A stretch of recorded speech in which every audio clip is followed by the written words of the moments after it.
pemuda itu harus begini nih. Salah. 18 tahun Imam Syafi'i sudah siap berfatwa. 18 tahun kita masih nembak cewek gitu ya. 21 tahun Muhammad Al-Fatih membebaskan kota Konstantinopel. 21 tahun kita ngeluh insecure, overthinking, lalu kemudian nggak mau ngapa-ngapain gitu ya. Umur 25 Rasul sudah terlibat pada perdamaian perang besar. 25 kita susah cari kerja. Ya, dari video barusan dapat kita lihat gitu, banyak sekali orang-orang yang berbicara bahwa pemuda zaman sekarang ini sangat jauh dari ekspektasi para orang-orang tua gitu. Banyak sekali para pemuda yang sangat jauh terbanding balik dengan pemuda pada zaman dahulu gitu ya. Nah, sebenarnya pemuda itu merupakan salah satu harta karun yang harus dibudidayakan, yang harus dicari oleh orang-orang tertentu gitu untuk digunakan di masa depan, karena pemuda ini memiliki efek yang sangat luar biasa terhadap dunia gitu. Insinyur Soekarno pernah berkata, berilah aku 1000 orang tua, niscaya akan kucabut Semeru dari akar-akarnya. Tapi berikanlah aku 10 pemuda, maka akan kuguncang dunia.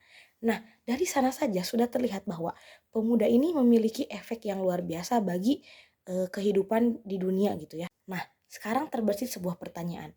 Jika memang pemuda dapat mengguncang dunia, lalu kenapa Indonesia sampai sekarang tidak membebaskan seorang pemuda untuk menjadi presiden seperti negara-negara lainnya? Ternyata tak segampang itu untuk menjadi seorang presiden, karena negara Indonesia ini memiliki banyak peraturan yang cukup ketat. Nah, salah satunya untuk presiden gitu, yang mana salah satu syarat untuk menjadi presiden itu minimal berumur 40 tahun gitu. Makanya seorang pemuda ini tidak diperkenankan untuk menjadi seorang presiden seperti di negara lainnya gitu. Nah, tapi bagaikan pepatah yang menyatakan bahwa banyak jalan menuju Roma. Nah, itu sama saja dengan banyak cara untuk pemuda terjun ke dalam politik gitu ya. Tidak hanya untuk menjadi seorang presiden atau calon presiden gitu. Tapi seorang pemuda bisa masuk ke ranah politik itu dimulai dari hal yang terkecil terlebih dahulu, seperti misalnya ikut bergabung di organisasi-organisasi. Lalu ikut mengeluarkan ide-ide yang cemerlang bagi keberlangsungan hidup gitu.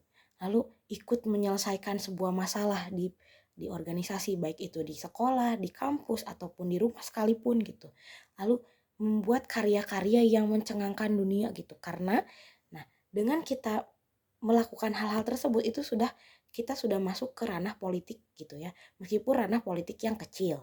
Karena jika kita anti terhadap politik gitu ya, kita misalnya alergi jika membicarakan tentang politik itu, akan seperti apa keadaan dunia ini untuk kedepannya gitu. Sedangkan kita ini telah digadang-gadang menjadi pemegang tongkat dunia di masa depan gitu. Masa depan ini berada di tangan-tangan para muda-muda sekarang gitu ya.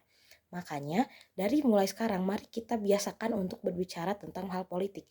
Jangan dianggap bahwa politik itu merupakan hal yang tabu dalam sebuah obrolan gitu, baik itu di dalam kampus gitu ya, di rumah gitu. Jangan sampai kita itu tidak tahu menahu tentang politik itu, karena setidaknya sedikitnya itu kita tahu tahu tentang hal-hal penting dalam politik saja, itu sudah bisa menjadi bekal kita terhadap politik ini gitu. Ya, sekian dari saya, semoga apa yang saya ucapkan barusan bisa menjadi renungan kepada kita dan juga dapat membangkitkan kembali semangat kita dalam hal berpolitik gitu ya, atau dalam hal mengenal gitu politik itu seperti apa gitu ya, karena ya tadi gitu, kita itu tidak mungkin selamanya menutup diri dari hal yang namanya politik gitu ya. Sekian dari saya, terima kasih.